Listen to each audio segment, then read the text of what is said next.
बर मोहम्मद व आले मोहम्मद सलावत।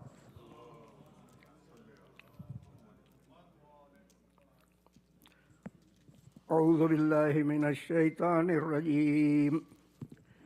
बिस्मिल्लाहिर रहमानिर रहीम।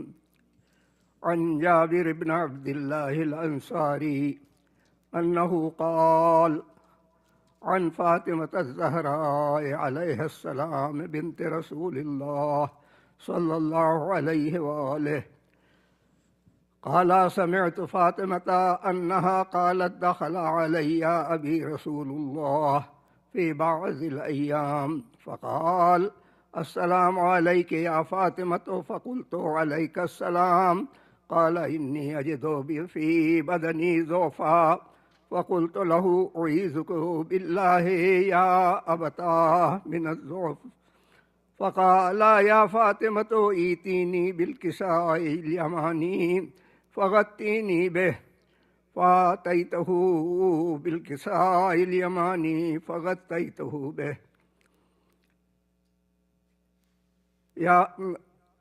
फ़क़ाल या फ़ातिमतु ईतीनी बिल्किसाइल यमानी फ़ग़त्तीनी बिही फ़अतैतहु बिल्किसाइल यमानी फ़ग़त्तैतहु बिह वसिरतु अंज़ुरु इलैहि वइज़ा वजहुहु यतलाअलउ कअन्नहुल बद्र फ़ी लैलति तमामिही व कमालिहि। अल्लाहुम्मा सल्लि अला मुहम्मद व आलि मुहम्मद।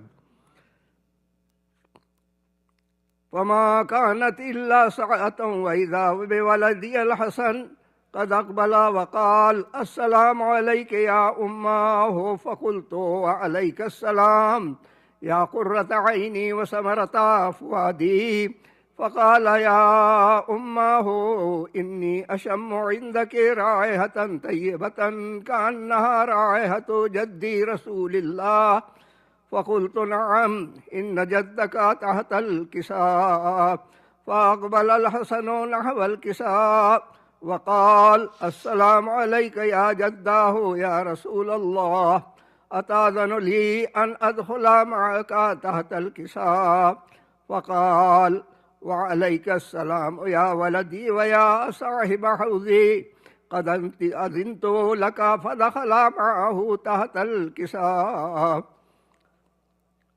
फ़मा कानत इल्ला सअतन वइज़ा बिवलदियल हुसैन क़द अक़बल वक़ाल अस्सलामु अलैका या उम्माहु फ़क़ुल्तु अलैका अस्सलाम या वलदी व या क़ुर्रता ऐनी व समरता फ़ुआदी फ़क़ाल ली या उम्माहु इन्नी अशम्मु इंदकी राइहतन तय्यबा कअन्नहा राइहतु जद्दी रसूलिल्लाह सल्लल्लाहु अलैहि वआलिहि फ़क़ुल्तु नअम इन्न जद्दका व अख़ाका तहतल किसाअ फ़दनल हुसैनु नहवल किसाअ वक़ाल अस्सलामु अलैका या जद्दाह अस्सलामु अलैका या मन इख़्तारहुल्लाह अताज़नु ली अन अकून मअकुमा तहतल किसाअ फ़क़ाला वअलैका अस्सलाम या वलदी व या शाफ़िअ उम्मती क़द अज़िनतु लक फ़दख़ला मअहुमा तहतल किसाअ। अल्लाहुम्मा सल्लि अला मुहम्मद व आलि मुहम्मद।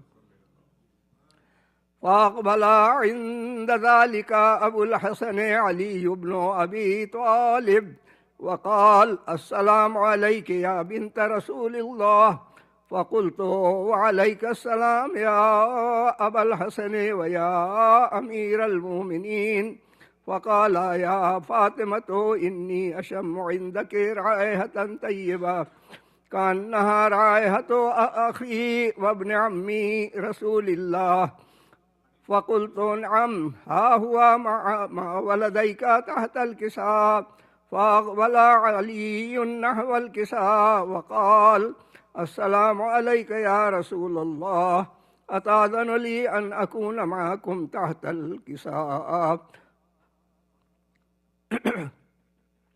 क़ाल लहू वअलैका अस्सलाम या अख़ी व या वसी व ख़लीफ़ती व साहिबा लिवाई क़द अज़िनतु लका फ़दख़ला अलीयुन तहतल किसाअ। अल्लाहुम्मा सल्लि अला मुहम्मद व आलि मुहम्मद व अज्जिल फ़रजहुम। ثم أتيت نحو الكساء وقلت السلام عليك يا أبتاه يا رسول الله أتأذن لي أن أكون معكم تحت الكساء؟ قال وعليك السلام يا بنتي ويا بضعتي قد أذنت لك فدخلت تحت الكساء. اللهم صل على محمد وآل محمد وعجل فرجهم. فلما اكتملنا جميعا تحت الكساء أخذ أبي رسول الله بطرفي الكساء وأومأ بيده اليمنى إلى السماء وقال اللهم إن هؤلاء أهل بيتي وخاصتي وعامتي لحمهم لحمي ودمهم دمي يؤلمهم ما يؤلمهم ويحزنني ما يحزنهم. أنا حرب لمن حاربهم وسلم لمن سالمهم وعدو لمن عاداهم ومحب لمن أحبهم. إنهم مني وأنا منهم. فاجعل صلواتك وبركاتك ورحمتك وغفرانك ورضوانك علي وعليهم واذهب عنهم الرجس وطهرهم تطهيرا. اللهم صل على محمد وآل محمد وعجل فرجهم. وقال الله عز وجل يا ملائكتي ويا سكان سماواتي إني ما خلقت سماء مبنيا ولا أرضا مدحيا ولا قمرا منيرا ولا شمسا مضيا ولا فلكا يدور ولا بحرا يجري ولا فلكا يسري إلا في محبة هؤلاء الخمسة الذين هم تحت الكساء. فقال الأمين جبرائيل يا رب ومن تحت الكساء؟ فقال عز وجل هم أهل بيت النبوة ومعدن الرسالة، هم فاطمة وأبوها وبعلها وبنوها. اللهم صل على محمد.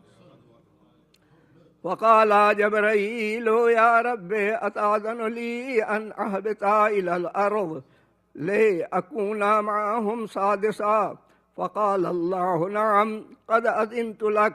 فهبط الأمين جبرائيل وقال السلام عليك يا رسول الله العلي الأعلى، يقرئك السلام ويخصك بالتحية والإكرام ويقول لك وعزتي وجلالي إني ما خلقت سماء مبنية ولا أرضا مدحية ولا قمرا منيرا ولا شمسا مضية ولا فلكا يدور ولا بحرا يجري ولا فلكا يسري إلا لأجلكم ومحبتكم، وقد أذن لي أن أدخل معكم فهل تأذن لي يا رسول الله؟ فقال رسول الله وعليك السلام يا أمين وحي الله إنه نعم قد أذنت لك. فدخل جبرائيل معنا تحت الكساء. اللهم صل على محمد وآل محمد وعجل فرجهم. وقال لأبي إن الله قد أوحى إليكم يقول إنما يريد الله ليذهب عنكم الرجس أهل البيت ويطهركم تطهيرا. اللهم صل على محمد وآل محمد. وقال علي لأبي يا رسول الله أخبرني لما لجلوسنا هذا تحت الكساء من الفضل عند الله. فقال النبي والذي بعثني بالحق نبيا واصطفاني بالرسالة نجيا ما ذكر خبرنا هذا في محفل من محافل أهل الأرض وفيه جمع من شيتنا ومحبينا إلا ونزلت عليهم الرحمة وحفت بهم الملائكة واستغفرت لهم إلى أن يتفرقوا. فقال علي إذا والله فزنا وفاض شيعتنا ورب الكعبة. فقال النبي ثانيا يا علي والذي بعثني بالحق نبيا واصطفاني بالرسالة نجيا ما ذكر خبرنا هذا في محفل من محافل أهل الأرض وفيه جمع من شيعتنا ومحبينا وفيهم مهموم إلا وفرج الله همه ولا مغموم إلا وكشف الله غمه ولا طالب حاجة إلا وقضى الله حاجته. فقال علي إذا والله فزنا وسعدنا وكذلك شيعتنا فازوا وسعدوا في الدنيا والآخرة ورب الكعبة. اللهم صل على محمد وآل محمد والمحمد وآل محمد صلی اللہ علیہ وسلم. ایک سورہ فاتحہ آج کے بانیان مجلس.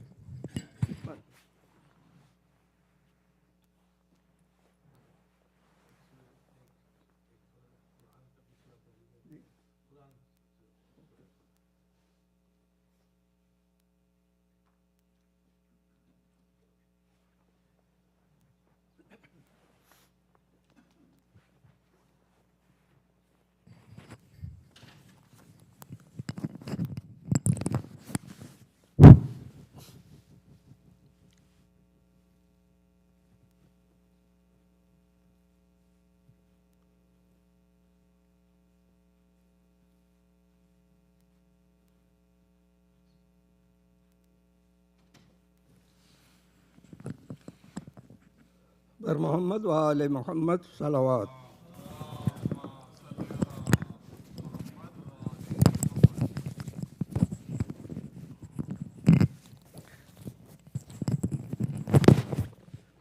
اعوذ باللہ من الشیطان الرجیم. بسم اللہ الرحمن الرحیم. یاسین والقرآن الحکیم إنك لمن المرسلين على صراط مستقيم تنزيل العزيز الرحيم لتنذر قوما ما أنذر آباؤهم فهم غافلون لقد حق القول على أكثرهم فهم لا يؤمنون إنا جعلنا في أعناقهم أغلالا فهي إلى الأذقان فهم مقمحون وجعلنا من بين أيديهم سدا ومن خلفه سدا فأغشيناهم فهم لا يبصرون وسواء عليهم أأنذرتهم أم لم تنذرهم لا يؤمنون إنما تنذر من اتبع الذكر وخشي الرحمن بالغيب وبشره بمغفرة وأجر كريم. إنا نحن نحيي الموتى ونكتب ما قدموا وآثارهم وكل شيء أحصيناه في إمام مبين. واضرب لهم مثلا أصحاب القرية إذ جاءها المرسلون إذ أرسلنا إليهم اثنين فكذبوهما فعززنا بثالث فقالوا إنا إليكم مرسلون قالوا ما أنتم إلا بشر مثلنا قالوا إنا تطيرنا بكم لئن لم تنتهوا لنرجمنكم وليمسنكم منا عذاب أليم. قالوا طائركم معكم أئن ذكرتم بل أنتم قوم مسرفون. وجاء من أقصى المدينة رجل يسعى قال يا قوم اتبعوا المرسلين اتبعوا من لا يسألكم أجرا وهم مهتدون. وما لي لا أعبد الذي فطرني وإليه ترجعون أأتخذ من دونه آلهة إن يردني الرحمن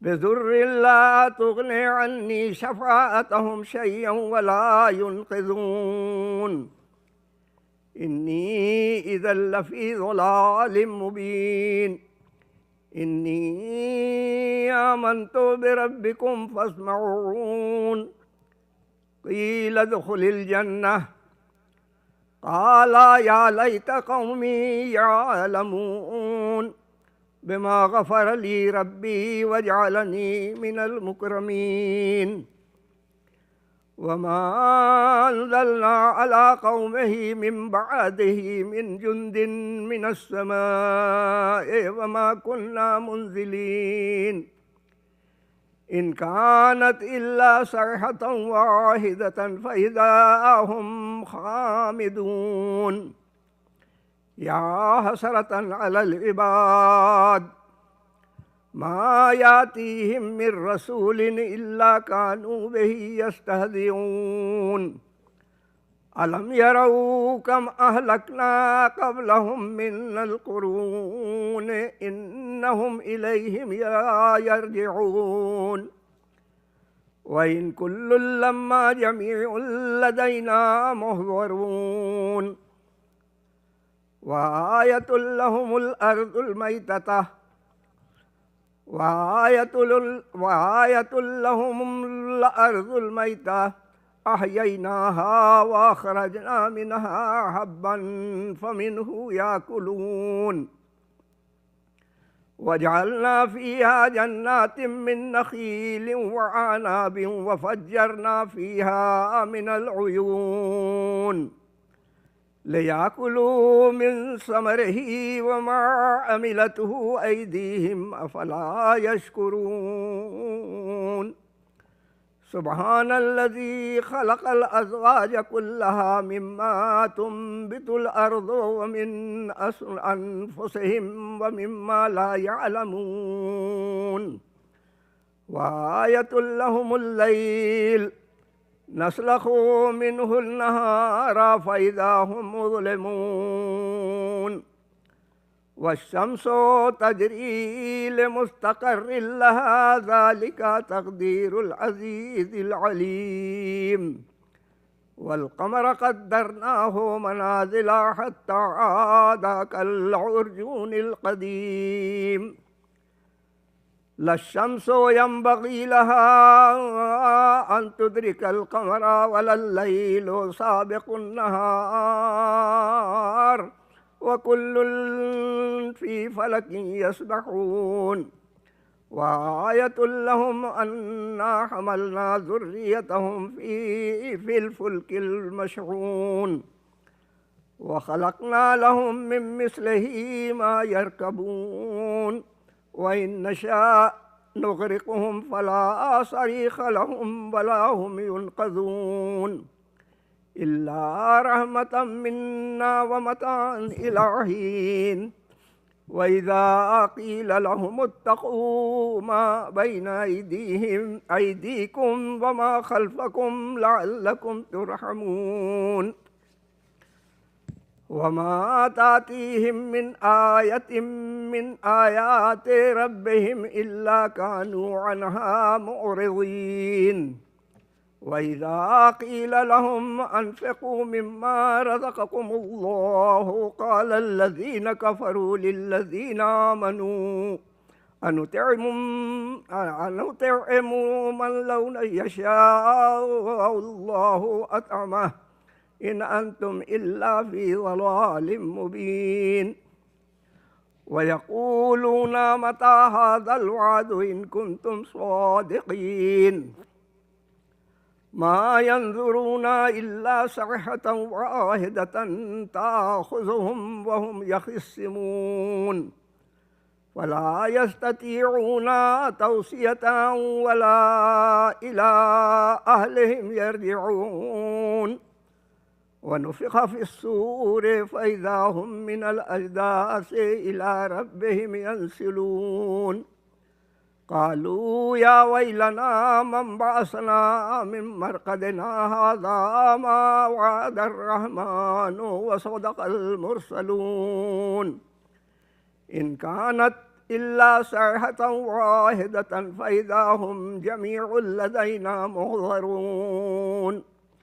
فاليوم لا تظلم نفس شيئا ولا تجزون إلا ما كنتم تعملون إن أصحاب الجنة اليوم في شغل فاكهون هم وأزواجهم في ظلال على الأرائك متكئون لهم فيها فاكهة ولهم ما يدعون سلام قولا من رب رحيم وامتازوا اليوم أيها المجرمون ألم أعهد إليكم يا بني آدم ألا تعبدوا الشيطان إنهم لكم عدو مبين وأن اعبدوني هذا صراط مستقيم ولقد أضل منكم جبلا كثيرا أفلم تكونوا تعقلون هذه جهنم التي كنتم توعدون اصلوها اليوم بما كنتم تكفرون اليوم نختم على أفواههم وتكلمنا أيديهم وتشهد أرجلهم بما كانوا يكسبون ولو نشاء لطمسنا على أعينهم فاستبقوا الصراط فأنى يبصرون ولو نشاء لمسخناهم على مكانتهم فما استطاعوا مضيا ولا يرجعون وما نعمره ننكسه في الخلق أفلا يعقلون وما علمناه الشعر وما ينبغي له إن هو إلا ذكر وقرآن مبين لينذر من كان حيا ويحق القول على الكافرين أولم يروا أنا خلقنا لهم مما عملت أيدينا أنعاما فهم لها مالكون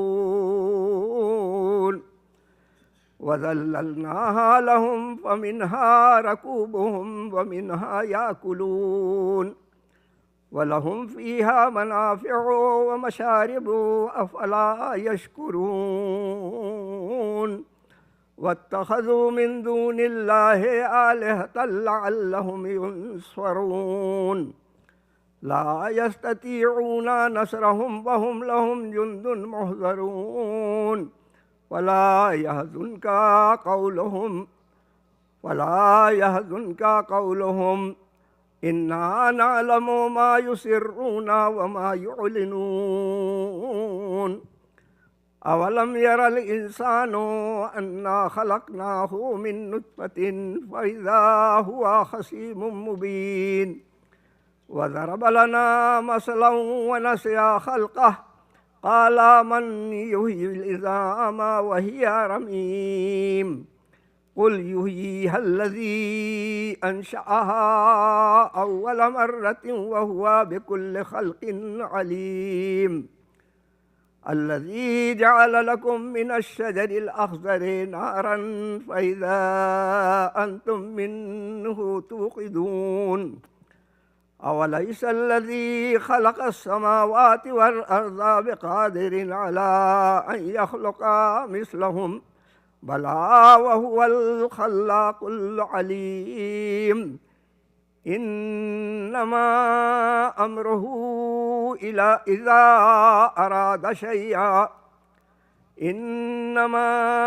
أمره إذا أراد شيئا أن يقول له كن فيكون سبحان الذي بيده ملكوت كل شيء وإليه ترجعون صدق اللہ العلی العظیم وصدق رسولہ الکریم. صلوات.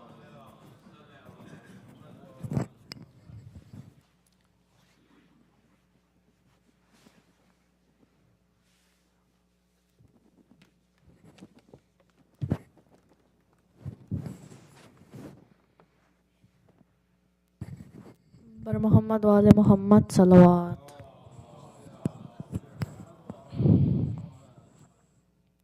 ایک اور بلند کریم صلوات.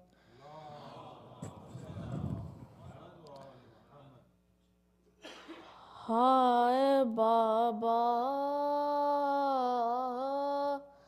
تیری زہرا پہ مصیبت کی گھڑی ہے. ہائے بابا تیری زہرا پہ مصیبت کی گھڑی ہے. کیسے دروازہ ہٹاؤں کیسے محسن کو بچاؤں سانس سینے میں رکی ہے. تیری زہرا پہ مصیبت کی گھڑی ہے. ہائے بابا تیری زہرا پہ مصیبت کی گھڑی ہے. ہاتھ میں جس کے میرا ہاتھ دیا تھا تم نے کہ من کن تو جسے مولا کہا تھا تم نے. میں نے ہر موت پہ بابا ساتھ اس کا ہے نبھایا. ہاں میرا جرم یہی ہے تیری زہرا پہ مصیبت کی گھڑی ہے. ہائے بابا تیری زہرا پہ مصیبت کی گھڑی ہے. تیری امت نے بنا دی ہے یہ حالت بابا کوئی پسلی بھی نہیں میری سلامت بابا. سانس لیتی ہوں میں جس دم گھٹنے لگتا ہے میرا دم صرف مرنے کی کمی ہے. تیری زہرا پہ مصیبت کی گھڑی ہے. ہائے بابا تیری زہرا پہ مصیبت کی گھڑی ہے. کبھی دربار میں پیشی کو بلاتے ہیں ہمیں کبھی دروازے پہ آ کے ستاتے ہیں ہمیں. میرے یہ پھول سے بچے پوچھتے ہیں یہ مجھے کیا خطا ہم سے ہوئی ہے. تیری زہرا پہ مصیبت کی گھڑی ہے. ہائے بابا تیری زہرا پہ مصیبت کی گھڑی ہے. شرم آتی ہے بلا تم کو بتاؤں کیسے یہ تماچوں کے نشاں تم کو دکھاؤں کیسے. تم نہ پہچان سکو گے دیکھ کر مجھ سے کہو گے کیا میری زہرا یہی ہے. تیری زہرا پہ مصیبت کی گھڑی ہے. ہائے بابا تیری زہرا پہ مصیبت کی گھڑی ہے. یہ اذیت वक्त ये खामोशी नहीं देखी जाती, मुझसे तन्हा ही अली की नहीं देखी जाती, तेरा पैगाम सुनाने हक विलायत का बताने ज़हरा घर घर गई है, तेरी ज़हरा पे मुसीबत की घड़ी है, हाय बाबा तेरी ज़हरा पे मुसीबत की घड़ी है, आपके शोग में तारीख न देखा गया घर, आग दरवाज़े पे उम्मत ने लगा दी आकर, बाबा जान बाद तुम्हारे देखिए घर में हमारे रोशनी कैसे हुई है, तेरी ज़हरा पे मुसीबत की घड़ी है, हाय बाबा तेरी ज़हरा पे मुसीबत की घड़ी है, कब्र ज़हरा से तकल्लुम ये सदा आती है, कितने सदियों से मेरे कब्र पे वीरानी है, फूल तुरबत पे छदाने के दिया ला के जला ने, क्या मदीने में कोई है, तेरी ज़हरा पे मुसीबत की घड़ी है, हाय बाबा तेरी ज़हरा पे मुसीबत की घड़ी है, बर मोहम्मद वाले मोहम्मद सल्लल्लाहु।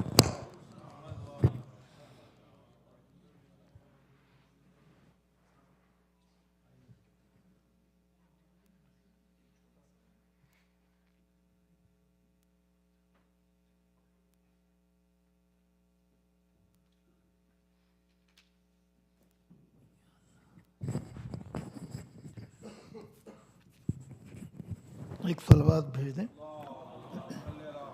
ऑलरेडी दिया गई है, 2-4 शेर बस।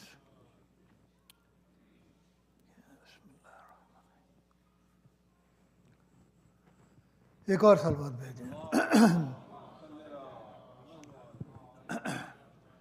कहाँ जाए आखिर बयाबां है हर सू, शिकस्ता है पहलू अकेली है ज़हरा, कहाँ जाए आखिर बयाबां है हर सू, शिकस्ता है पहलू अकेली है ज़हरा, रोने को पहरा मसाइब का सहरा अकेली है ज़हरा, उदरे फातिमा को जलाया है तुमने, किया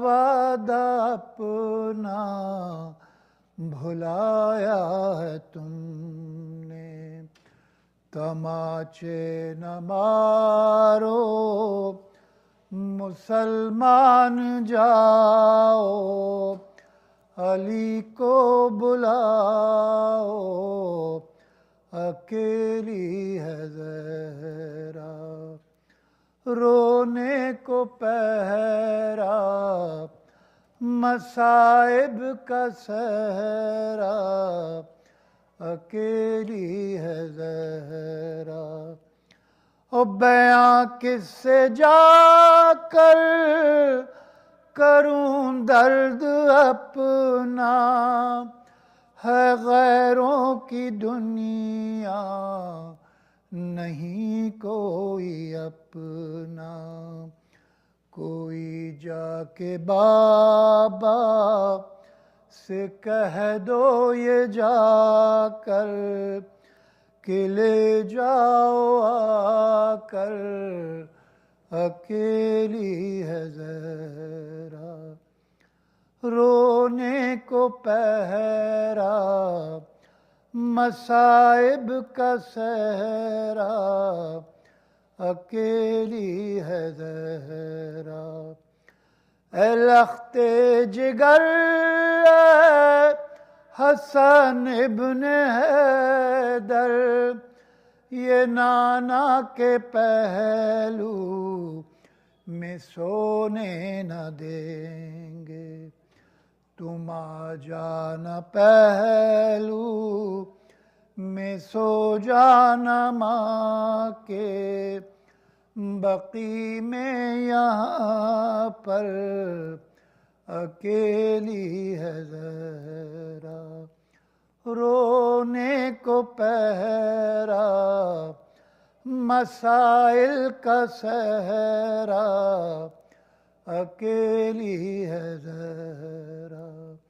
کہاں جائے آخر بیاباں ہے ہر سو، شکستہ ہے پہلو، اکیلی ہے زہرا۔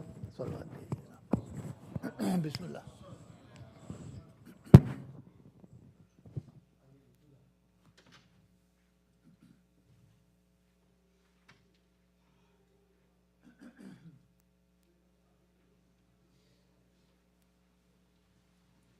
بر محمد و آل محمد صلوات۔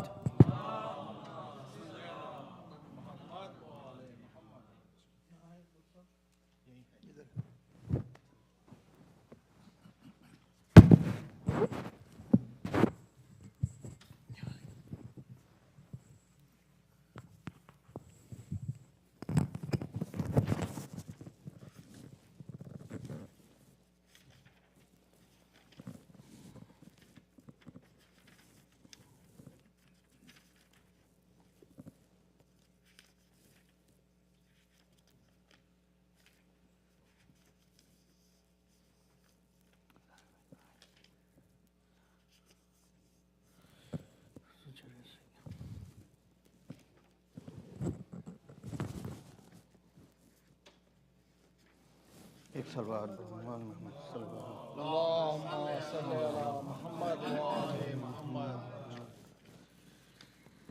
ایک سورہ فاتحہ جو آج کے اسپانسر ہیں ان کے مرحومین کے لیے پڑھیے۔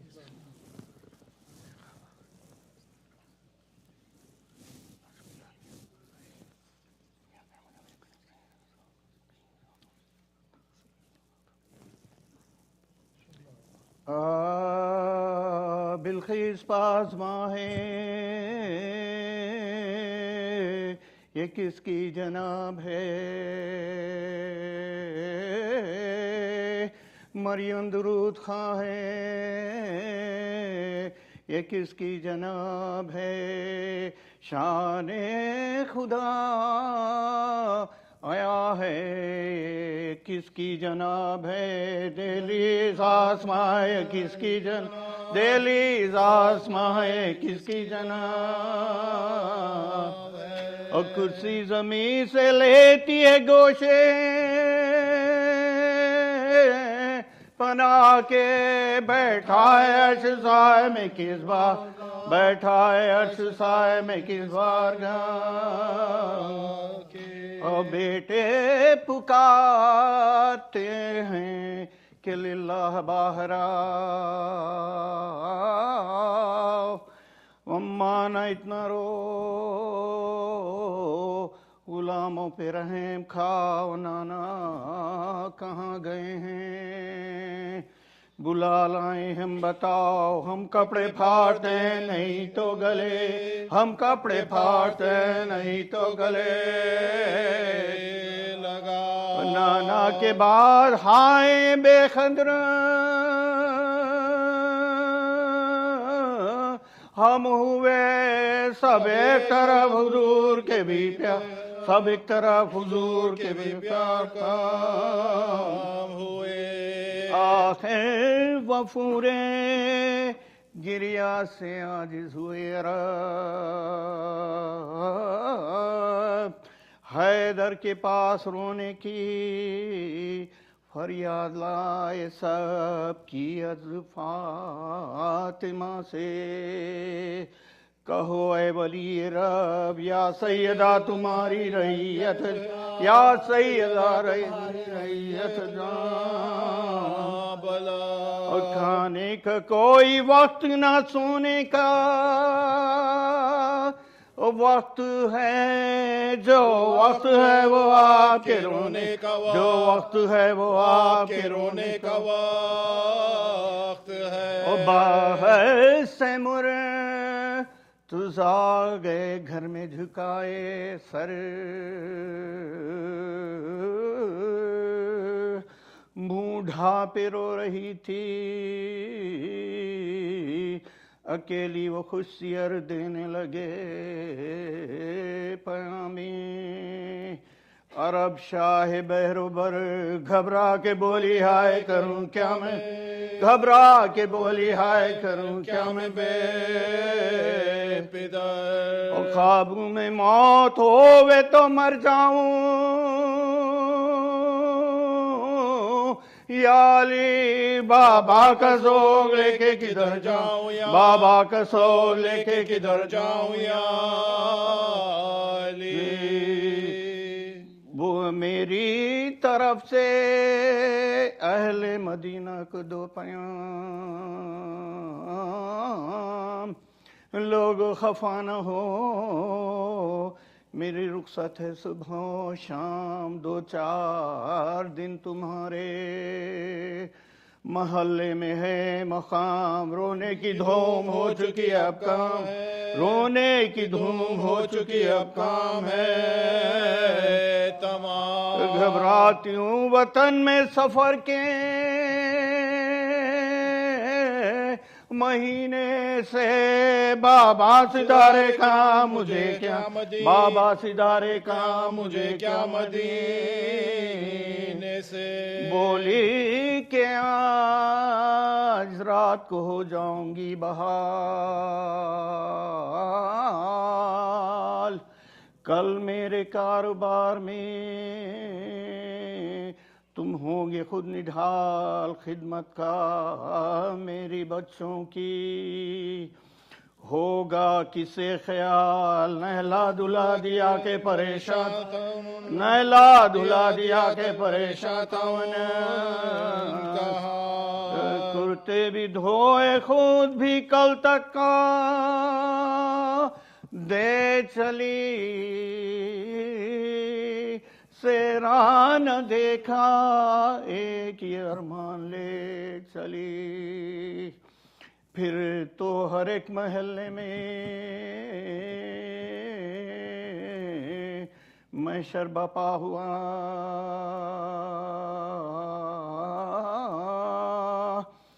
اپنے پرائے دوڑے کے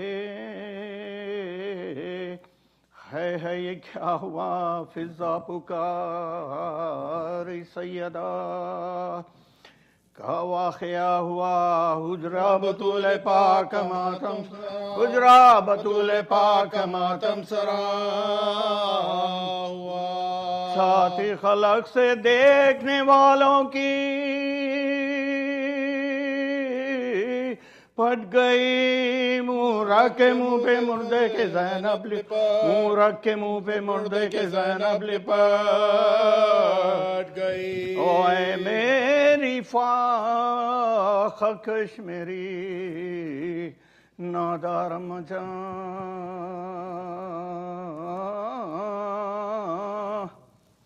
اے میری بے دوا میری بیمار ماں جان کعبے کی آبرو میری سردار مجاں اے میری صابرہ میری ناچار اے میری صابرہ میری ناچار مجاں نام ہوئی تو تھی کوئی تازہ खिताब दो अम्मा जवाब दो मेरी अम्मा जवाब अम्मा जवाब दो मेरी अम्मा जवाब दो नन्हे से सर खुले हैं नहीं सर पे टोपियां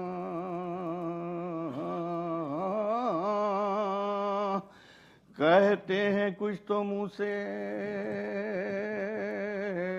निकलता है हाय माँ लिखा है जब जनाजे पे पहुंचे वो नीम जा हसरत से देखा मुर्दे का मुंह और ये की हसरत से देखा मुर्दे का मुंह और ये की अम्मा गुलाम आए हैं रुखसत के वास्ते जाते हो तुम नबी की जियारत के जाती हो तुम नबी की जियारत के वास्ते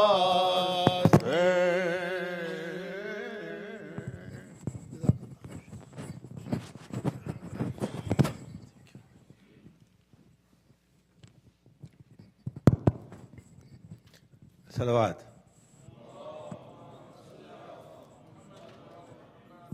The sponsors of tonight's programs are Mr. and Mrs. Shuja Ahsan and Mr. and Mrs. Vilayat Musavi. Please recite a Surah Fatiha for the marhumeens of their families. Bismillah.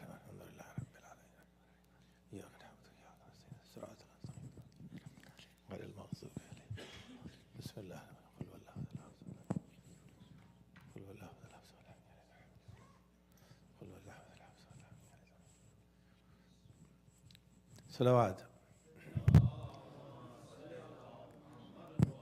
As you are well aware that we have always been commemorating both the dates of Shahadat from both the Riwayat, Jamadi Lawal as well as, Jamadi Lawal as well as Jamadi Thani.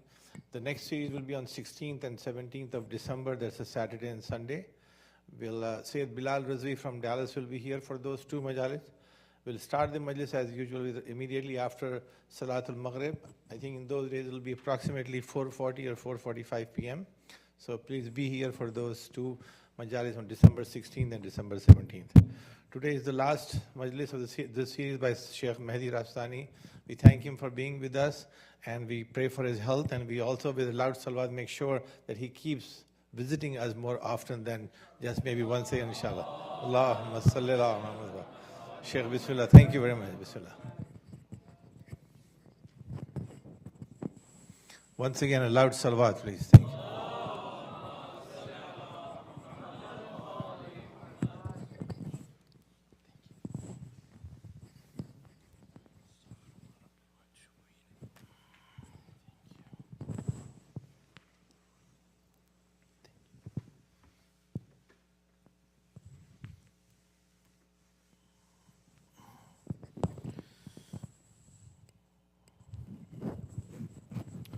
Another loud salawat, please.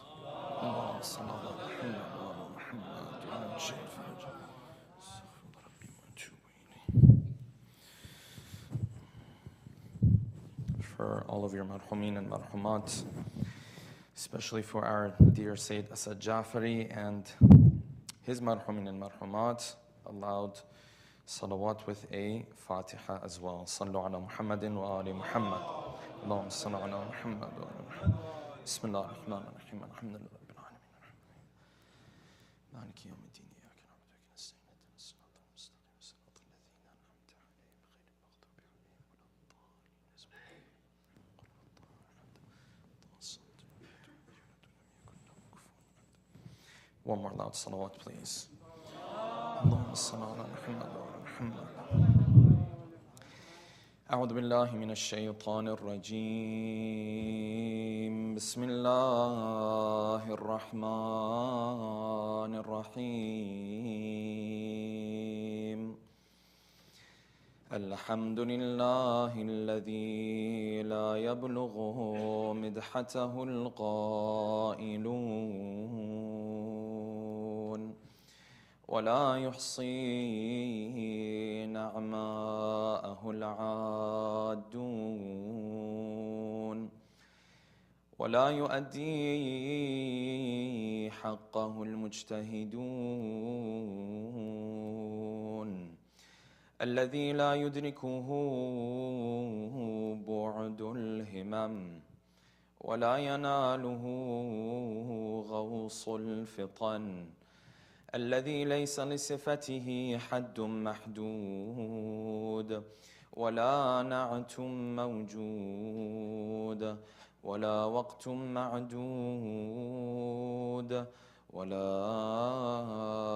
أجل ممدود أما بعد فقد قال الله الحكيم في محكم كتابه الكريم أعوذ بالله من الشيطان الرجيم وقل لعبادي يقولوا التي هي أحسن إن الشيطان ينزغ بينهم إن الشيطان كان للإنسان عدوا مبينا ربكم أعلم بكم إن يشأ يرحمكم أو إن يشأ يعذبكم وما أرسلناك عليهم وكيلا صدق الله العلي العظيم صلوات اللهم صل على محمد وعلى For the love of our beloved, of our Prophet and his beloved progeny, a second loud salawat. For the hastening and the return of our beloved 12th Imam, a third final loud salawat. Inshallah, tonight on the third night of these majalis, we're going to discuss the topic of judging the actions and the characters of others. This is a reality that we deal with as religious individuals.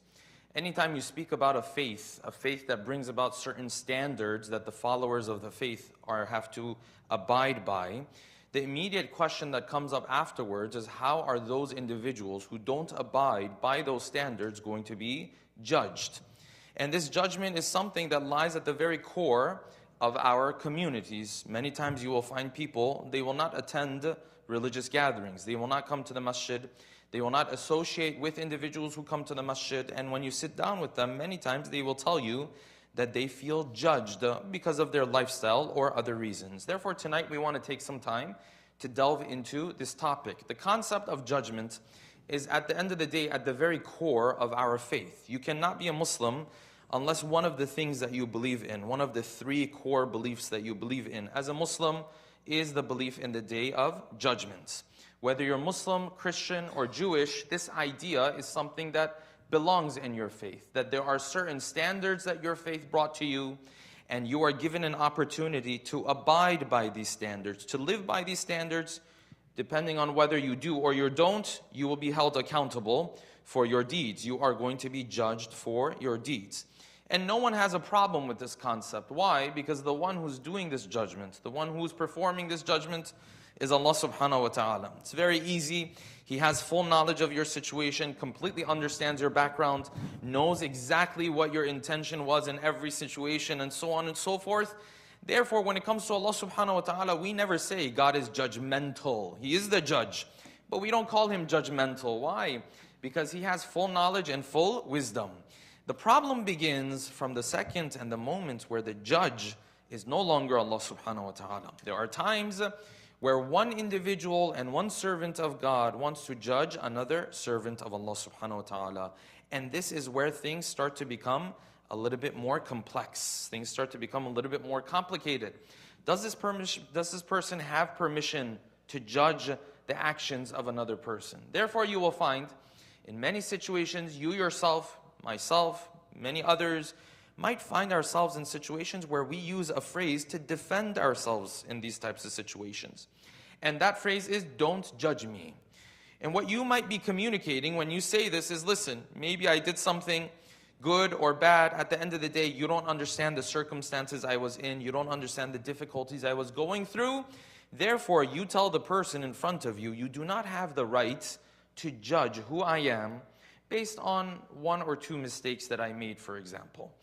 Therefore, this is where the concept of judgment comes into the picture. To add to the complexity of the issue, psychologists today speak of the huge implications and the effects of judgment and shame on a person who is already struggling. A person who is already struggling and needs a community around him, when he feels judged by that community, psychologists will tell you the immediate result of this is that he will feel even more isolated from that community.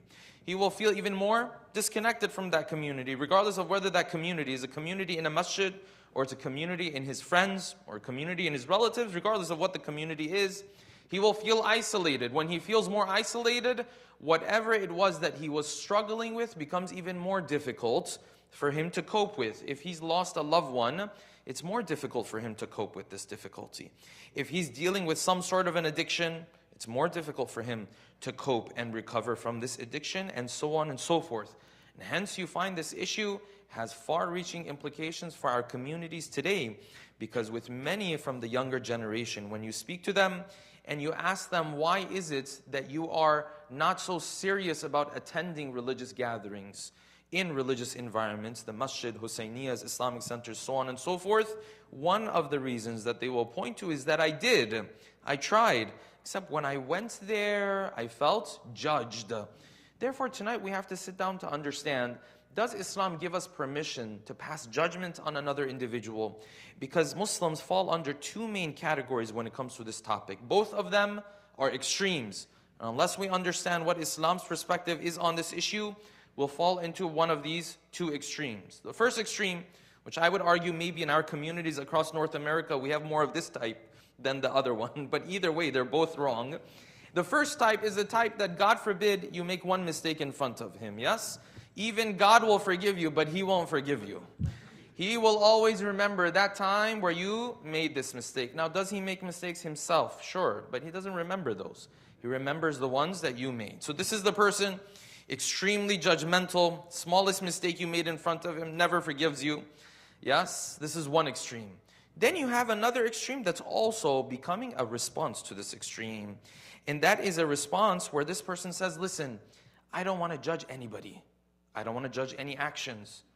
So now, if Dajjal himself came down with one eye, and on his forehead it's tattooed or written or whatever the hadith tell us, yes, that it says kafir on his forehead, still this person will sit there and say, listen, we don't want to be judgmental. Maybe he's a good person. What do we know? These are two extremes that you have. So now you tell this person you should pray. If you don't pray, that is a bad thing. It says don't be judgmental. You tell this person you should observe dress code, Islamic dress code. If you don't do it, that action is not a good action. They'll tell you, listen, don't be judgmental, and so on and so forth. Where does Islam exactly draw the line? And where has Islam given us permission to pass judgment? And where has Islam not given us permission to pass judgment? In order to delve into this topic, we'll pose, inshallah, the following questions. Number one, when someone turns to you and says, don't judge me, you don't have permission to judge me, what are the different interpretations that can be made of this sentence? Because depending on how you understand this, Islam might completely agree with that person, or Islam might completely disagree with that person. Number two, where does Quran and Hadith make reference to the idea of judging others?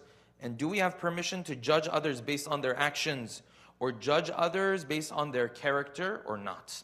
Number three, are we allowed to scorn and scold people, speak harshly to people, because of them doing something that was problematic, a mistake that they committed or not? Number four, if Islam promotes an environment that is judgment-free, does that in turn mean that Islam also promotes an environment where people should openly speak of their sins and should openly speak of their shortcomings? Or is Islam's take different on this issue? And number five, in the famous hadith, where Allah subhanahu wa ta'ala was speaking to Musa alayhi salam, and Musa raised this objection and this complaint to Allah subhanahu wa ta'ala. Oh Allah, the people say negative things about me. In my words, they say negative things, they criticize me, they judge me. How did Allah subhanahu wa ta'ala respond to the complaint of Musa alayhi salam? Tonight, inshallah, we'll delve into these 5 questions with a loud salawat ala Muhammadin wa ali Muhammad. let us begin from here. We live in a day and age, of course, where things have turned into short little slogans. We call them one-liners, hashtags, whatever you want to call them. And people will use these hashtags, these one-liners, not really understanding what does this even mean. This is the reality of the world that we live in. So now if you're on Twitter, for example, even if you want to explain your point more, Twitter itself won't allow you. They'll say, listen, you have a certain limit on your characters. Get your point across in 50 characters, 60 characters. Beyond that, you don't have permission. No time for explanation. And hence you find, especially our generation has become a generation where you get behind one-liners, we get behind slogans, we get behind these short sentences without even necessarily knowing what does this sentence mean. What does this slogan even mean? So you'll hear people, they'll say, listen, you should live in the moment. Okay, live in the moment, what does that mean? Depending on what it means. Maybe Islam completely agrees with you. Maybe Islam completely disagrees with you. Live in the moment means don't worry about the future, don't plan for the future. Islam doesn't agree with that. Live in the moment means don't let the worries of the future ruin your moments right now. Yes, Islam would agree with that. Depending on how you interpret this one sentence, Islam might agree or disagree with you. You'll hear people, they'll say, listen, you should never change. You should always stay true to yourself. Okay, stay true to myself. What does that mean? That means if before I was married, I used to come home, take off my socks and just throw it anywhere. Now I got married. I should just stay true to myself, yes? I should come home, continue to take the socks off and throw it wherever I want to throw it. Yes? This is recipe for disaster, yes? Does this what the sentence means? Well, Islam disagrees with this. Actually, you have to change a lot. But then maybe it's talking about your more foundational principles and values where Islam would completely agree with you. Depending on what you mean, Islam might be on your side or might completely be against you. Similarly, when someone says, don't judge me, that is the case. It depends what we mean when we say, don't judge me. There are three main meanings that we want to dissect in tonight's talk. First of those is this. When someone says, don't judge me, sometimes what they mean is, listen, if I pray or I don't pray, fast or don't fast, observe dress code or not, eat halal only or not, either way, you don't have permission to pass a moral judgment on my action. You can't say praying is good or not. You can't say fasting is good or not. You can't look at me who's not fasting, not for any valid excuse, for no reason at all, yes? And say what you're doing is wrong. You don't have that permission. You have no permission to pass any moral judgment on what I do. This is the first meaning. We have to see if Islam agrees with this or not. Sometimes, no. This person says, listen, you can pass judgment on my deed, on my action. No problem. You don't have permission to pass judgment on my character. Yani, yes, you can say, I didn't pray, that wasn't a good thing. You can say, I'm not observing dress code, that is not a good thing. But you cannot take that and based on that define my whole character. Therefore, you can't sit there and say, because you made this mistake, you're definitely not going to make it into heaven. Your place is in hellfire. You have no value in the eyes of God. You can't come and sit in the majlis of Imam Hussein. If you come and sit in the majlis of Imam Hussein, we're going to give you some really dirty looks. This is judging the whole character. This person says, listen, you can judge my actions, but you don't have permission to judge my character. This is the second meaning. There's a third meaning. Sometimes when a person says, don't judge me, he's simply trying to tell you, listen, don't speak to me from a moral high horse. Don't speak to me as if I'm the only one who's ever disobeyed God. No, you've disobeyed God too. I've disobeyed God too. I'm sinful. I accept I'm sinful. But don't speak to me in a harsh manner. Don't scold me for the mistake that I made. Don't go 2 years later, pull it out of your pocket and say, remember that time you did this? This is the third meaning. Based on these three meanings, we have to see, where does Islam give us permission to pass judgment? And where does Islam tell us that we cannot pass judgment at all? We'll get into that. A loud salawat, please.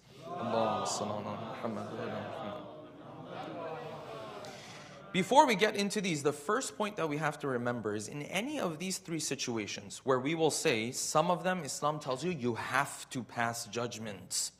The important thing to remember is this: you, as a servant of God, technically are never the one passing judgment.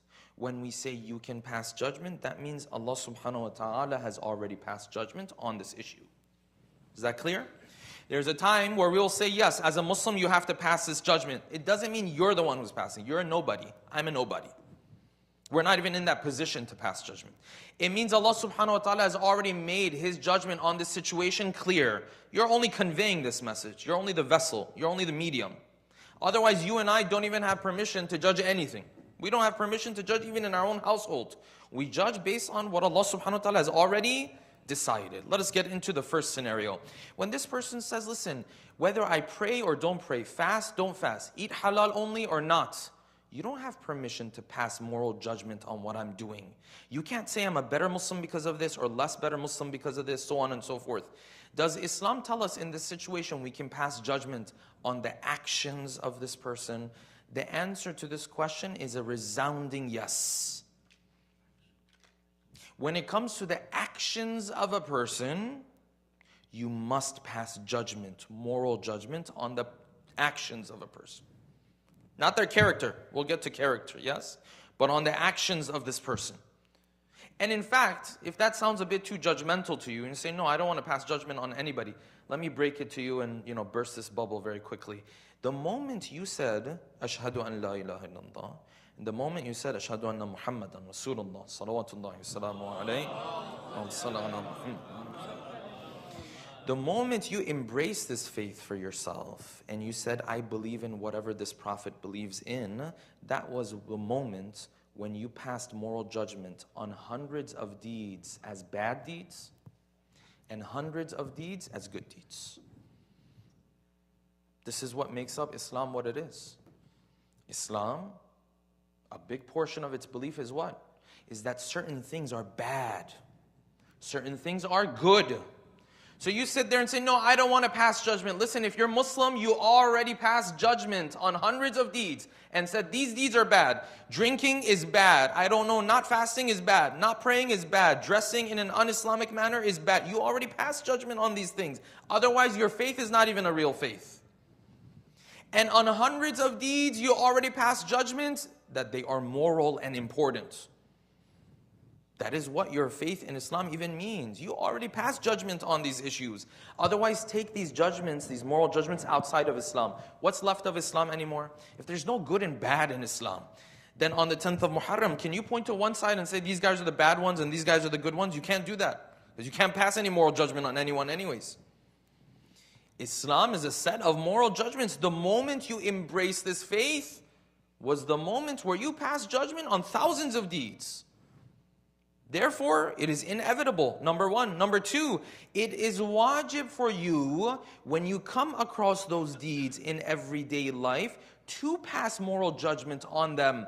Per a number of our scholars, including Ayatollah Sistani, if you look up in his rulings, the lowest level of enjoining the good and forbidding the evil, the lowest, most basic level of Amr bil Ma'ruf and Nahi anil Munkar is what? Before you even open your mouth and tell someone that what they're doing is wrong, the most basic level is for you to deep down disassociate from what this person is doing. Is this possible without passing moral judgment on that action? It's not possible.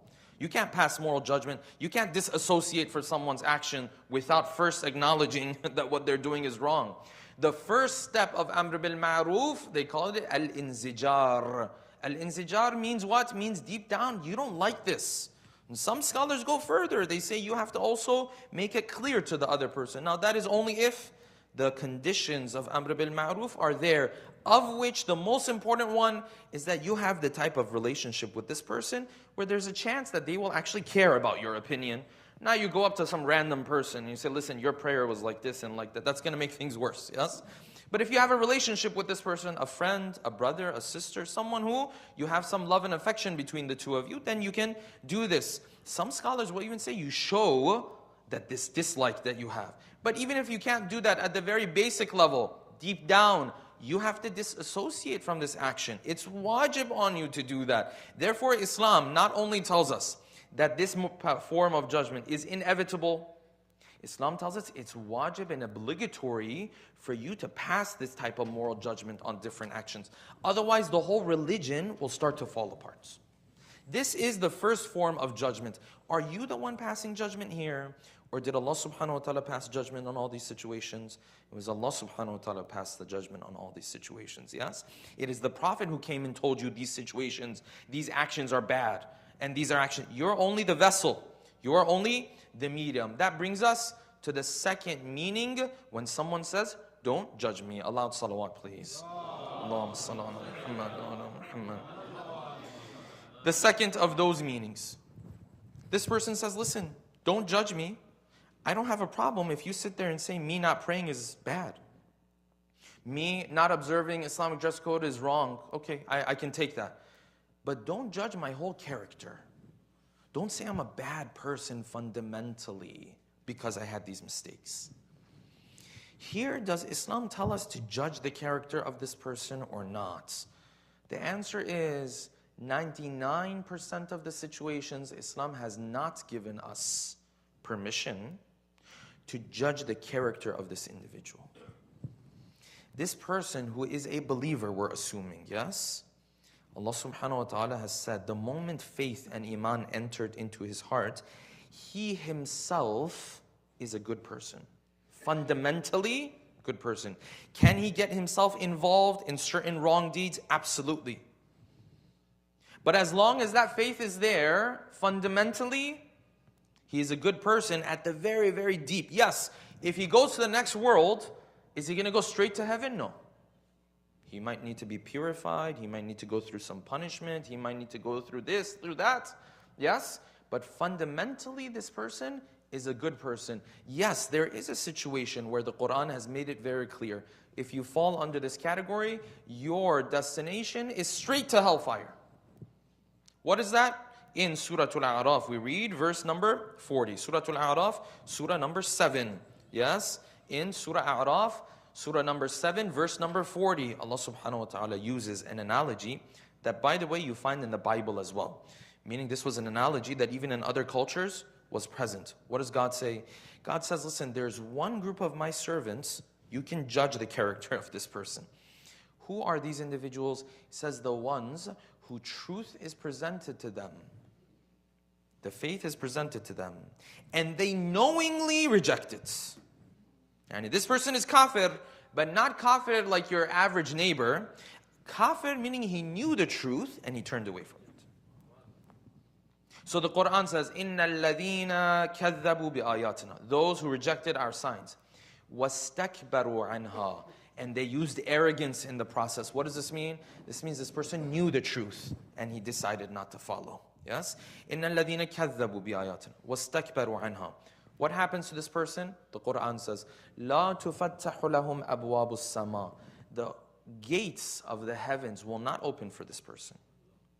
Unless in one situation, and this is that analogy that the Arab, when they wanted to explain a situation that was impossible, they used to use this analogy. Said, لَا تُفَتَّحُ لَهُمْ أَبْوَابُ السَّمَاءِ. The gates of the heavens will never open for this person.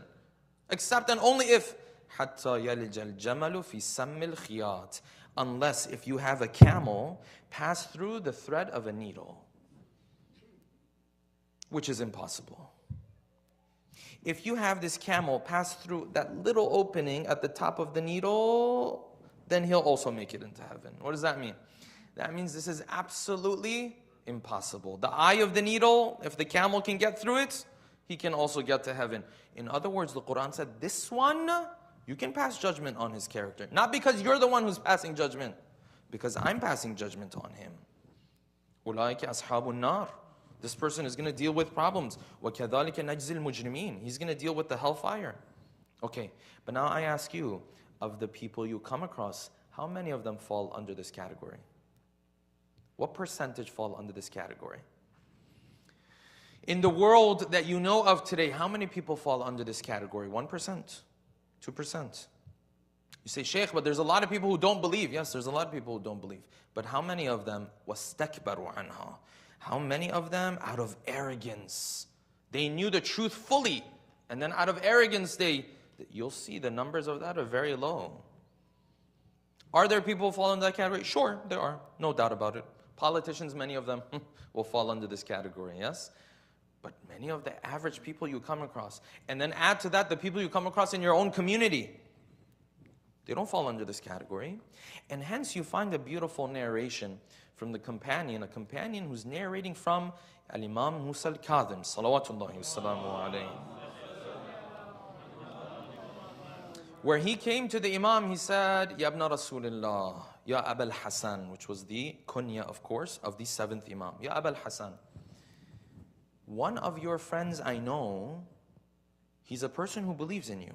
He has faith of La ilaha illallah in his heart. He has faith of the prophethood in his heart. He even has wilaya in his heart. I mean, what else are you asking for? He said, well, what's the problem? He said, the problem is, رَجُلٌ مِّن مَوَالِكُمْ يَكُونُ عَارِفًا. Arifan, in the narrations, when they say, this person knows about your affairs, it means he has accepted wilaya. Yes? يَكُونُ عَارِفًا. He believes in everything that he has to believe in. Except what's the problem? يَشْرَبُ الْخَمْرِ. He drinks wine. And he engages in sins. وَيَرْتَكِبُ الْمُوبِقَ مِنَ الذَّنْبِ. He commits major sins. أَتَبَرَّأُ مِنْ. Should I completely disassociate from him? Should I say he's terrible, bad, all of this kind of stuff? Should I dismiss him altogether? Look at what the 7th Imam said. The 7th Imam responded to him. He said, فَقَالْ تَبَرَّأُ مِنْ فِعْلِهِ وَلَا تَتَبَرَّأُ مِنْهِ. He said, you should dismiss his actions in the strongest manner, but don't dismiss himself fundamentally. You sit there and you say what you're doing is a very bad thing. But don't sit there and dismiss his character and his whole existence altogether. You'll never make it into heaven. God doesn't love you. You have no... Why? Because at the end of the day, he's accepted the truth that was presented to him. At the end of the day, he has La ilaha illallah and the other beliefs in his heart. He has some value in the eyes of Allah subhanahu wa ta'ala. The Imam said, تَتَبَرَّأُ مِنْ فِعْلِهِ. You should sit there and say what you're doing is very wrong. I don't want any part of this. But at the end of the day, at your very core, you have some fundamental things that still brings value to you. Yes?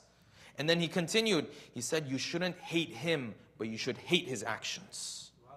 Ah. So you and I, when we come across a person or people who are like this, can we sit there and to completely dismiss them? Oh yeah, this person never going to fix himself. He's dismissed. It's okay, we can move on. No, we don't have this permission to pass this type of judgment. Yes, if he's knowingly denied the truth, sure. But how often do you come across a person like that anyways, to begin with? Allah salawat, please. The third of those meanings, this person says, listen, even if you're going to pass judgment on me, don't speak to me harshly. Don't speak to me as if you're the only person who's never committed a sin. And everyone else are terrible people because they committed sins. Don't speak to me as if you're infallible, you walk on the clouds, mashallah. But I'm the one who disobeyed Allah subhanahu wa ta'ala. Sometimes we have people like this. How dare you? How could you? Oh yeah, shaitan tricked me. Just like that? He says, don't speak to me harshly. Don't speak to me from a moral high horse. That's what he means when he says, don't judge me. Do we have permission to judge people from this angle? Absolutely not. And hence you find a concept in our narrations called ta'yir. Ta'yir means when you scold another believer for a previous mistake that he's had. Quite often it is a mistake that he even understands now was a mistake. But you keep coming to him and beating him down. So the Prophet said, he said, let me tell you something about a person who does ta'yir of another believer. He scolds another believer because of a mistake that he made. He said, man ayyara akhah. Whoever comes and does ta'yir to his brother, meaning another believer, bidhanbin, because of a sin that he committed.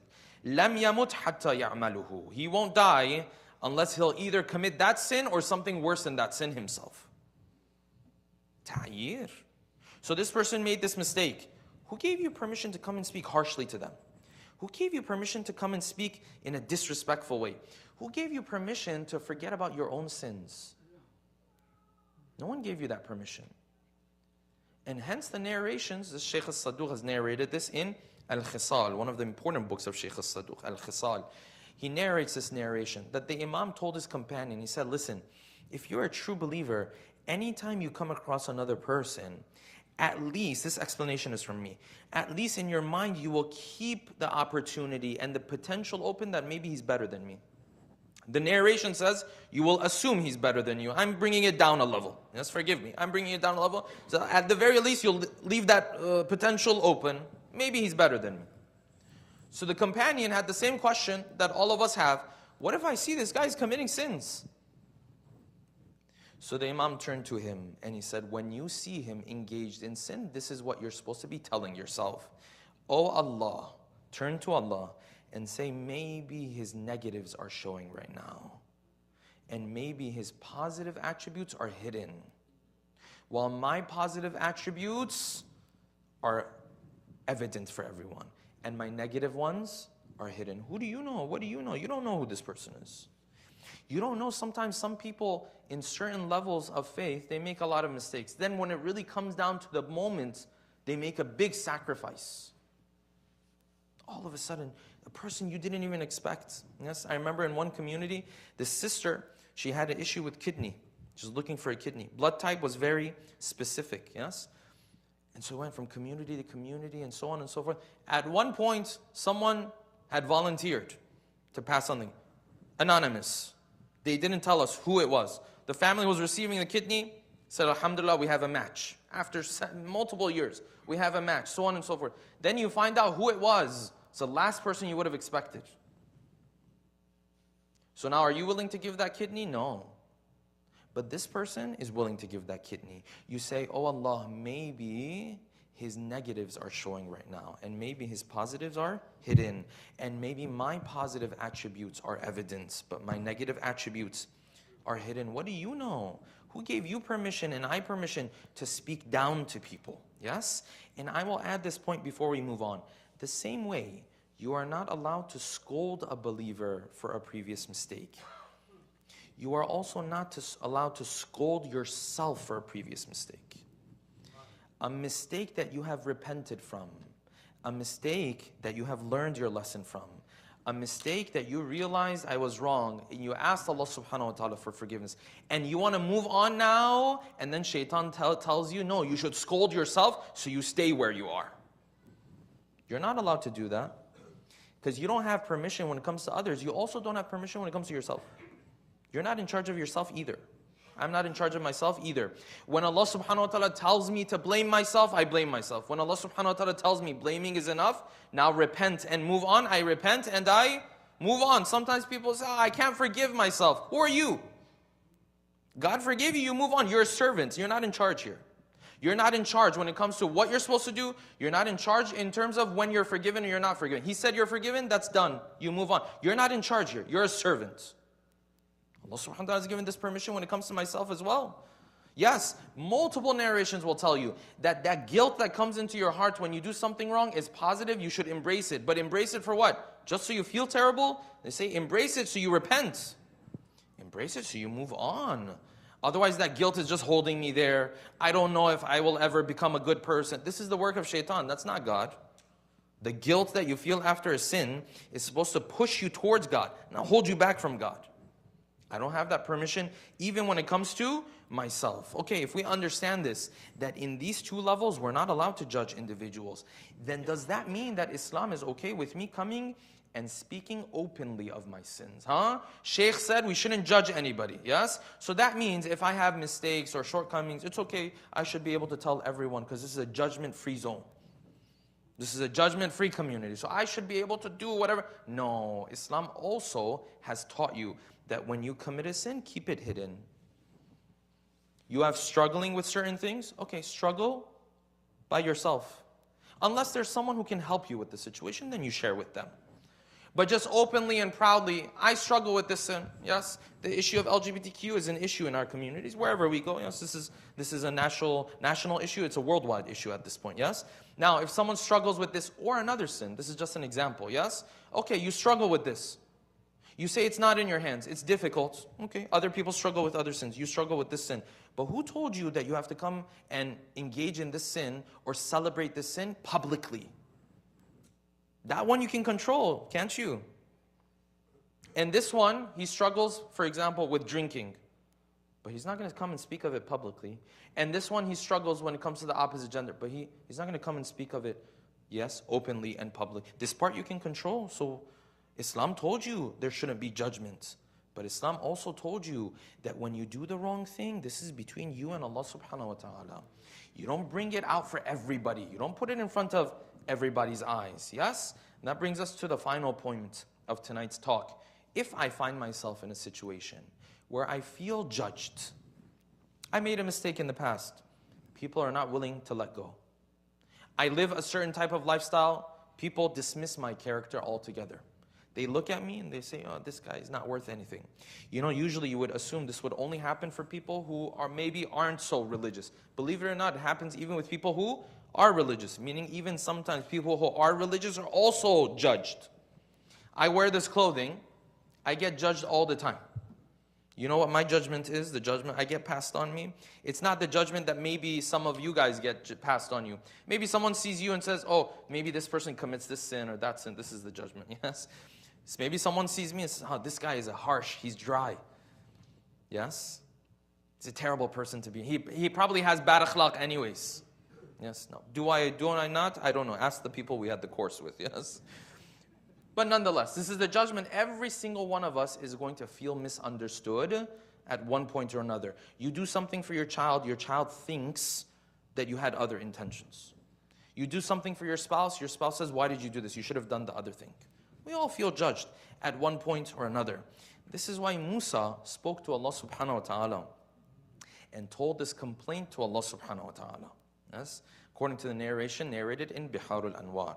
And of course, Biharul Anwar is not a first-hand source, but because this is a concept that we believe in regardless, that is why I'm quoting Biharul Anwar. He spoke to Allah subhanahu wa ta'ala. He said, Ya Allah, I have a haja, I have a request. So Allah subhanahu wa ta'ala responded to Kalimullah. He said, yes, my servant, my companion, Kalimullah, what is it that you are worried about? What is your complaint? He said, Ya Allah, I did everything for this people. I brought guidance for them. I went through the trouble that I went through. But they still criticize me. They still say bad things about me. When I'm not around, they still backbite. They still do this. They still do that. Oh Allah, do something so that these people will no longer say these bad things about me, hurtful things about me. All of us, at one point or another, there's going to be other people who will say hurtful things. Sometimes people you didn't even respect, didn't even expect. Yes? Sometimes relatives, friends. This is life. He said, Ya Allah, do something so that these people only say good things about me. They don't ever say hurtful things about me. And what did Allah subhanahu wa ta'ala respond with? Allah subhanahu wa ta'ala responded with, Musa, I will not do for you what I have not done for myself. I am God, and people still criticize me. I am their creator, and they still speak negatively of me. In my words, I'm God, they still judge me. So if He doesn't answer your dua, what do? You judge Allah subhanahu wa ta'ala, yes? You say, you see, He never cared about me. See, I asked Him, he's probably not even listening. He probably doesn't even care. This is what we do, we judge Allah subhanahu wa ta'ala, yes? Because the wording of judgment is not in the narration, I'm paraphrasing, yes? He said, I am Allah subhanahu wa ta'ala, and people, they criticize me, they speak negatively. He said, Musa, would you like to walk in my footsteps? And Musa said, yes, I would rather walk in your footsteps. And Musa realized, this is a test for you and I, that every single one of us at one point or another is going to deal with. Yes, there's going to be times where people will say things, though it is not true, that is the judgment that they will pass on you. And though you should try to clarify to them, but sometimes that may not be possible. This is the test of Allah subhanahu wa ta'ala that He puts in front of all of us at one point or another. With that, inshallah, we'll bring tonight's talk to an end. If we can dim the lights, inshallah, we will take our hearts to the city of Medina, the city of sadness, of gham, the city of tragedy, as now on a night like this, the body of our beloved mother is now being placed in the grave. And now Ali ibn Abi Talib has taken this grave in the middle of the night, and he starts to pour dirt on the body of Fatima al-Zahra, yes? In the wafat of the Prophet, when the companions came back after pouring dirt on the body of the Prophet, Fatima came to them and said, how could you get yourselves to pour dirt on the body of my father? And that was when there were multiple companions with Ali ibn Abi Talib. Now here is Ali in the middle of the night, the one means of support that he had, the one person that he relied on all of this time, the person he used to come home to, and Fatima used to resolve all of his worry and all of his gham and all of his tragedy every day. Now Ali, in the middle of the night, with a very small number of companions, he's pouring dirt on the body of Fatima al-Zahra. How could he get himself to pour that dirt on the body of Fatima? How much pain did Ali ibn Abi Talib go through on a night like this?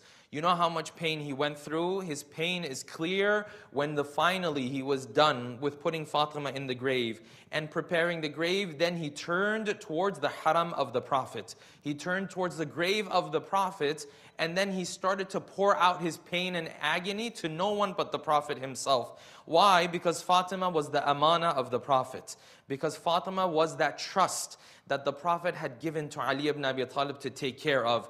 But Ali knows that he wasn't able to take care of her. Maybe the way he could have, maybe the way he should have. Not everything was in the hands of Ali in these 2 months or so after the Prophet passed away.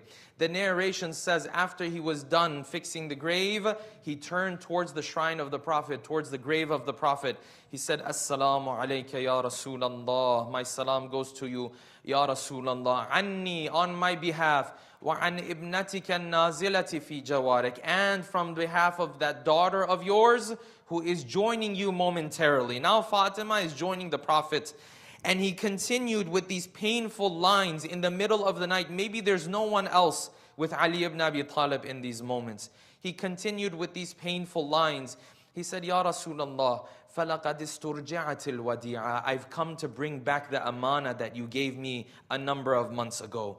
I've come to bring back the amana and the trust that you married me off to her. Now I've come to bring you back. But Ali knows this amana, certain things happened to her that Ali doesn't want to speak of out of respect for the Prophet. So you know what Ali said? Ali said, Ya Rasulallah, when you see your daughter, فَأَحْفِهَا السُّؤَالِ, go ahead and ask her what the ummah did to her. Go ahead and ask her of the masa'ib that came upon us and came upon her. Go ahead and ask her of the tragedy that took place for Fatima.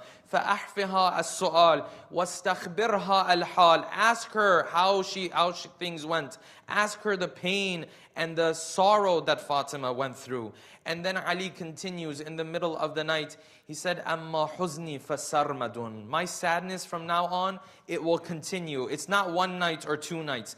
Sometimes when you lose a relative, sometimes after a couple of years, a couple of nights, a couple of months, you can settle down eventually. Ali says, فَأَمَّا حُزْنِي فَسَرْمَدٌ. My sadness on losing Fatima is never going to end. I'm never going to forget these moments.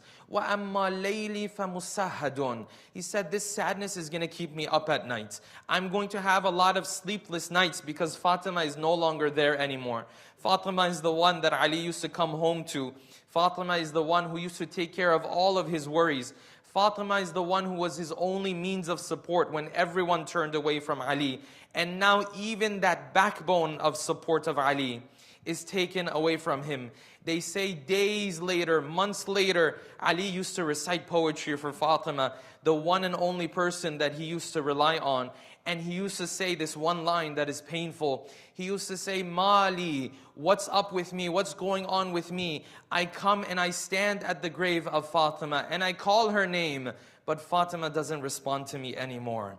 In this world, anytime I called Fatima, Fatima was there to respond to me.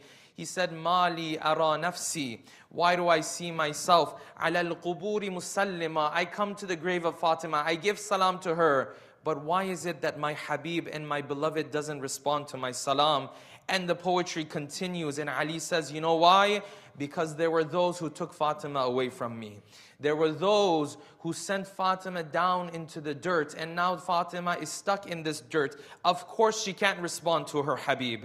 Of course she can't respond to her beloved one. What happened in the house of Fatima when Ali finally starts to make his way back into the house, and these children are sitting there, and the Ayyaam of Fatima are sitting there, and now the one who used to take care of the Ayyaam, he has Ayyaam of his own in his house, and Hassan and Hussein have become yatim, and Zainab and Kulthum have become yatim.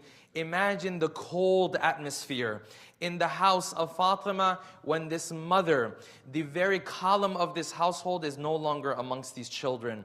What happened to the household of Ali?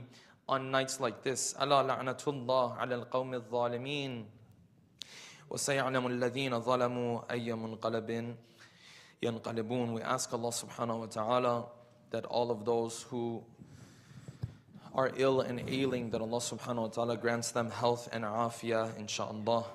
We ask Allah subhanahu wa ta'ala that all of those who are going through difficulty and pain, that Allah subhanahu wa ta'ala grants them the solution to their difficulties, inshaAllah. We ask Allah subhanahu wa ta'ala that all of those who work for the cause of Islam, all of those who have true, pure intentions to serve the cause of Ahlul Bayt, that He blesses them and their families, inshaAllah. And finally, last but not least, we ask Allah subhanahu wa ta'ala that He hastens the return of our beloved 12th Imam, bin Nabiyyi wa alih, rahimallahu man qara'a surat al-Fatiha, ma'a as-salawati ala Muhammadin wa ali Muhammad.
تیری زہرا کو زمانے نے ستایا بابا، تیری زہرا کو زمانے نے ستایا بابا، تیری زہرا کو زمانے نے ستایا بابا، تیری زہرا کو زمانے نے ستایا بابا، تیری زہرا کو زمانے نے ستایا بابا، تیری زہرا کو زمانے نے ستایا بابا، تیری زہرا کو زمانے نے ستایا بابا، تیری زہرا کو زمانے نے ستایا بابا، تیری زہرا کو زمانے نے ستایا بابا، تیرے فرمان کو لوگوں نے بلایا بابا، تیرے فرمان کو لوگوں نے بلایا بابا،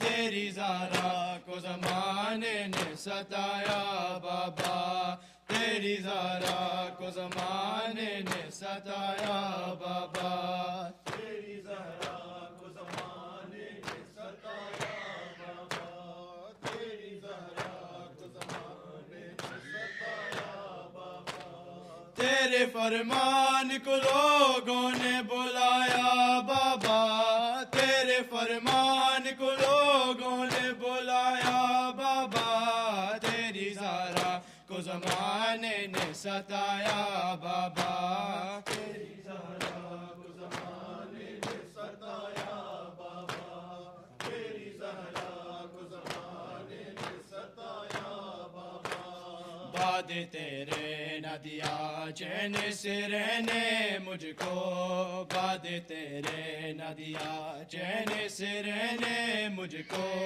جو ستم میں نے سہے کیسے سناؤں تجھ کو، جو ستم میں نے سہے کیسے سناؤں تجھ کو، نہ دیا حق بھی مجھے در بھی گرایا بابا، نہ دیا حق بھی مجھے در بھی گرایا بابا، تیری زہرا کو زمانے نے ستایا بابا، تیری زہرا کو زمانے نے ستایا بابا، تیری زہرا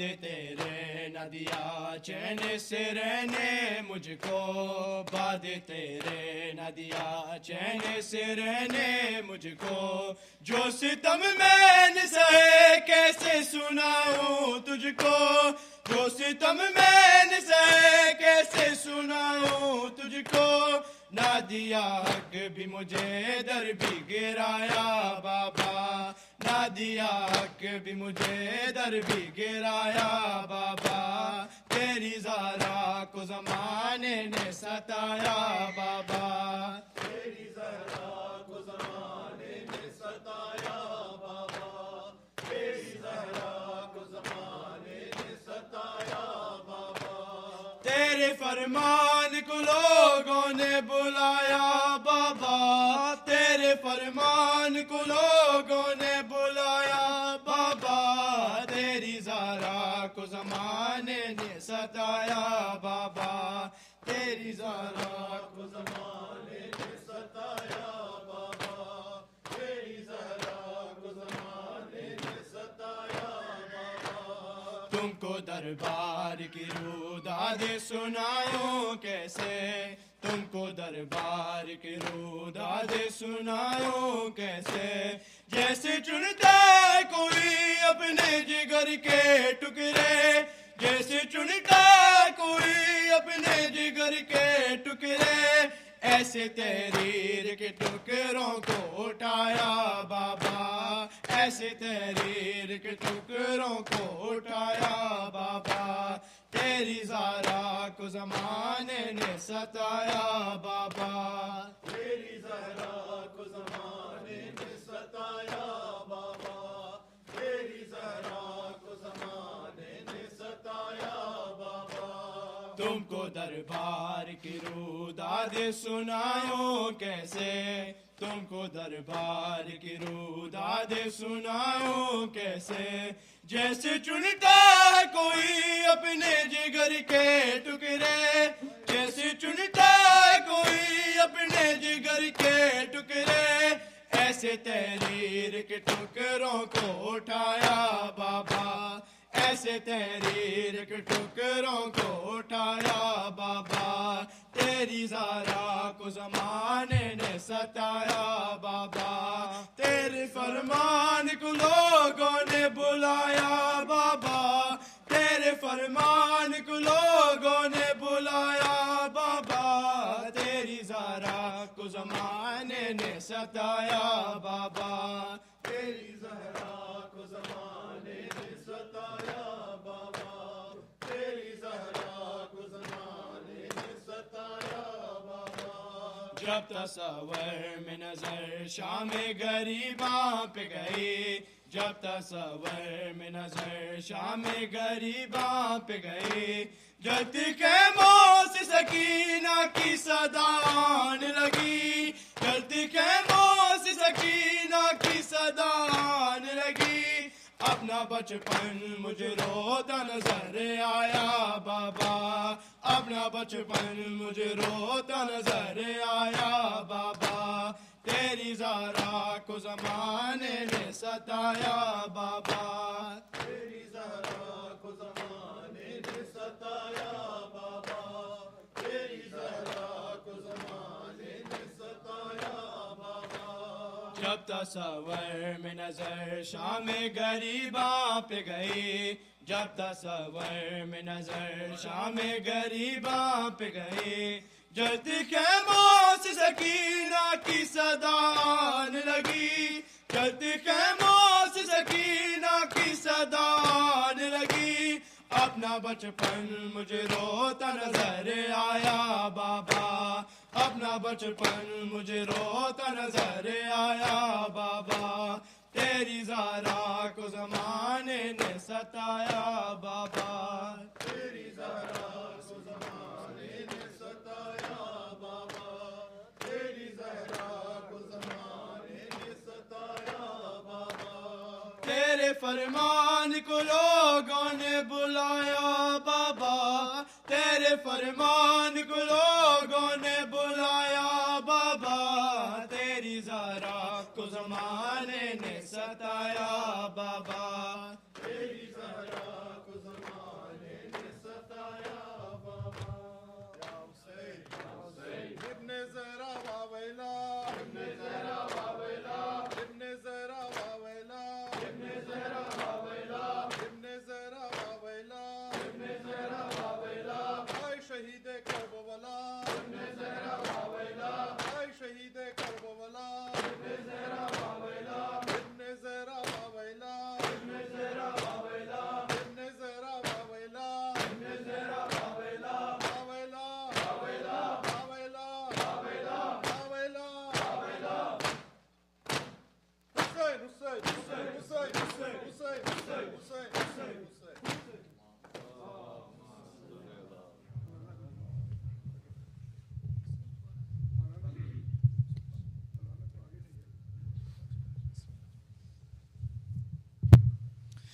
اللهم صل على محمد وآل محمد. السلام عليك يا رسول الله، السلام عليك يا حبيب الله، السلام عليك يا أمير المؤمنين علي بن أبي طالب، السلام عليك يا فاطمة الزهراء سيدة نساء العالمين، السلام عليك يا حسن المجتبى، السلام عليك يا أبا عبد الله الحسين، السلام على 9 المعصومين من ذرية الحسين، السلام عليك يا صاحب العصر والزمان، السلام عليك يا خليفة الرحمن، السلام عليك يا إمام الإنس والجان ورحمة الله وبركاته. السلام عليكم يا أهل بيت النبوة جميعا ورحمة الله وبركاته.